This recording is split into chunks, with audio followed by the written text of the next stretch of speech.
Good morning to all.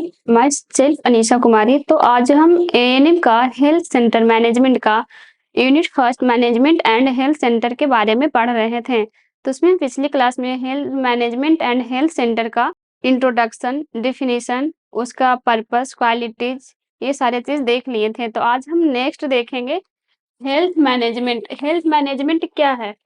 स्वास्थ्य प्रबंधन को केवल शीर्ष स्तर के अधिकारियों या उच्च स्तर के प्रशासकों या चिकित्सकों का कार्य ही नहीं समझना चाहिए। हमारा जो भी हेल्थ मैनेजमेंट होता है उसके सिर्फ उसका जो भी उच्च अधिकारी होते हैं या फिर जो भी टॉप लेवल के अधिकारी होते हैं उनके सिर्फ कार्य को नहीं समझना चाहिए।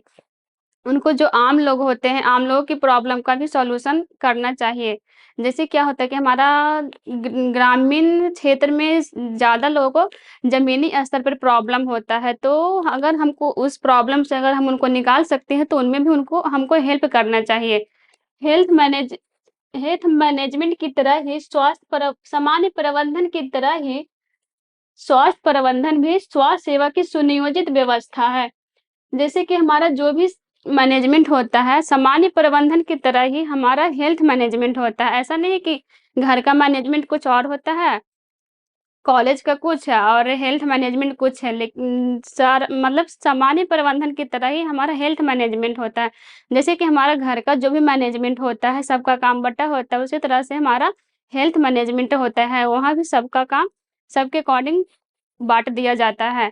इसमें क्या होता है कि सुनियोजित व्यवस्था होती है। हेल्थ मैनेजमेंट में जो भी होता है सिस्टमैटिक वे में अरेंजमेंट किया जाता है, जिसके तहत स्वास्थ्य सेवा का संचालन सही दिशा में सही ढंग से पूरा होता है। हेल्थ मैनेजमेंट को सिस्टमैटिक वे में अरेंज किया जाता है। ऐसा करने से क्या होता है कि उनको सही ढंग से सही दिशा में सही लोगों के द्वारा वो काम को प्रॉपर हो सकता है। उसमें स्वास्थ्य प्रबंधन को 3 भागों में बाँटा गया है। फर्स्ट है नियोजन, प्लानिंग करेंगे। सेकंड है क्रियान्वयन, इम्प्लीमेंटेशन करेंगे। थर्ड है मूल्यांकन, इवैल्यूएशन करेंगे। कोई भी काम करने से पहले हम उसका प्लानिंग करेंगे। तो प्लानिंग क्यों करेंगे? हम कोई भी काम को तो डायरेक्ट भी कर सकते हैं, लेकिन प्लानिंग करने से यही होता है कि हमारा जो भी उस काम को जो भी काम करने जा रहे हैं, उसका जो भी लक्ष्य होता है, वहाँ तक पहुँचने के लिए लोगों से विस्तार में वर्णन करेंगे। ऐसा नहीं कि शॉर्टली हम सबको समझाएँगे, तो फिर वो प्लानिंग कुछ काम का नहीं होता है। इसीलिए हम पहले प्लानिंग करते हैं। तो प्लानिंग करने से हमें यही होता है कि मतलब हमारा जो भी ये करेंगे कि मतलब हम जो भी काम कर रहे हैं, उसको कहाँ करना है, कैसे करना है, कितने मतलब हमारा जो भी ग्रुप है, ग्रुप बनाएँगे उसमें कौन-कौन से रहेंगे, ये सारी चीज़ प्लानिंग कर लेंगे। प्लानिंग करने से हमें ये चीज़ होता है कि हमारा कोई भी काम होता है, तो वो दोहराना नहीं पड़े। जैसे होता है कि अगर हम कोई भी काम को डायरेक्टली करेंगे तो हमें वो काम गड़बड़ भी हो सकते हैं। तो इसीलिए पहले प्लानिंग कर लेते हैं कि हमें वो काम को दोहराया नहीं जा सके। फिर क्या होता है कि अगर हम प्लानिंग कर लेंगे तो उसमें क्या होता है कि अगर हम प्लानिंग बना लेंगे उस काम को सभी को मतलब बतला देंगे कि मतलब काम क्या-क्या है, तो उसके पास एक ज़िम्मेदारी की भावना आ जाएगी। फिर क्या होता है कि अगर उसमें उसके पास ज़िम्मेदारी की भावना आएगी तो जो भी हमारा हेल्थ मैनेजमेंट में जो भी संसाधन होता है, उसको वेस्ट नहीं होगा। तो हमारा हेल्थ मैनेजमेंट में प्लानिंग क्या होगा? फर्स्ट है स्वास्थ्य स्थितियों का आकलन एवं विश्लेषण करना। हम जहाँ भी हेल्थ प्रोवाइड करने जा रहे हैं, वहाँ के लोगों का कंडीशन देखेंगे, वहाँ के लोगों को आकलन आकलन करेंगे। फिर उसके आकलन एवं विश्लेषण करना।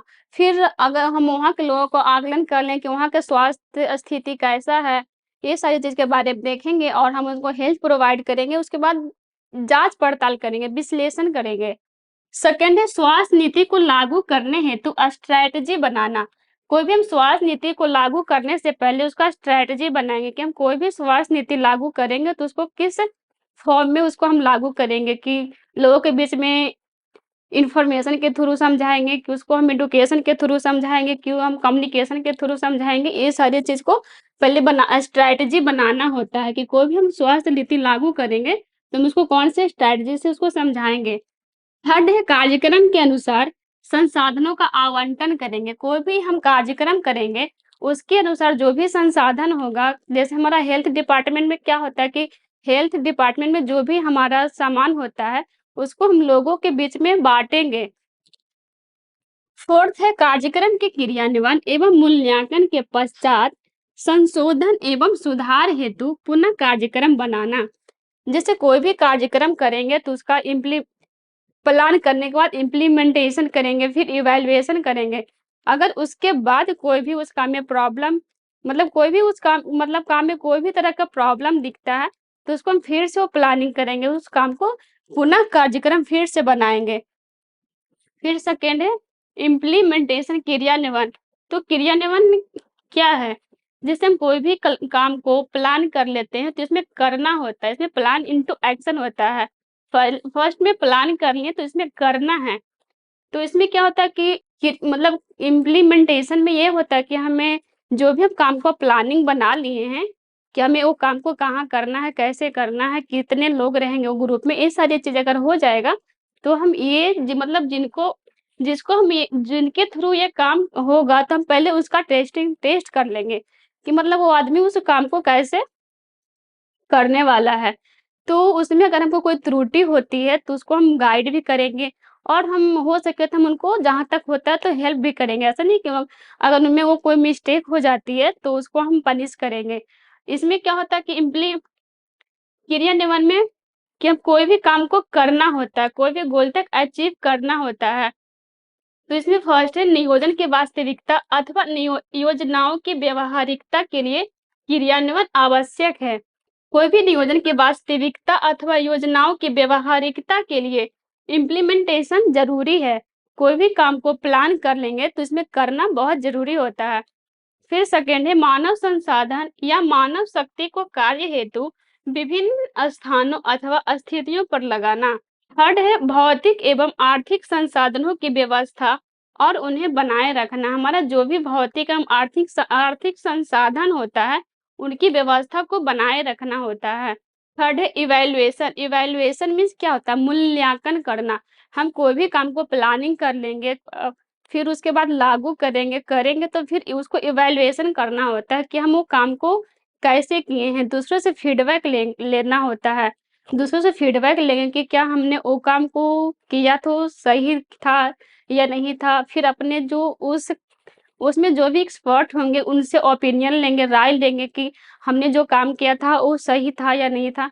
ये सारी चीज़ इवैल्यूएशन करेंगे। तो कार्यक्रम क्या है? मूल्यांकन का मुख्य बिंदु है। कोई भी कार्यक्रम करेंगे उसको इवैल्यूएट करना बहुत ज़रूरी होता है। इवैल कार्यक्रम मूल्यांकन का मुख्य बिंदु है। परिस्थिति का मूल्यांकन हेतु सूचकों का प्रयोग किया जाता है। कोई भी परिस्थिति होता है उसको इवैल्यूएट करने के लिए सूचकों का प्रयोग होता है। इसमें स्वास्थ्य प्रबंधन से संबंधित एवं WHO के द्वारा मुख्य सूचक है। जैसे हमारा क्या होता है कि हेल्थ मैनेजमेंट एवं WHO के द्वारा कुछ हमारा मुख्य सूचक है। उसमें फर्स्ट है स्वास्थ्य नीति का सूचक। स्वास्थ्य नीति का सूचक क्या है कि जैसे हमारा जो भी WHO के द्वारा जो भी हमें नीति है, जो भी हमें रूल फॉलो करना है उसका सूचक होता है।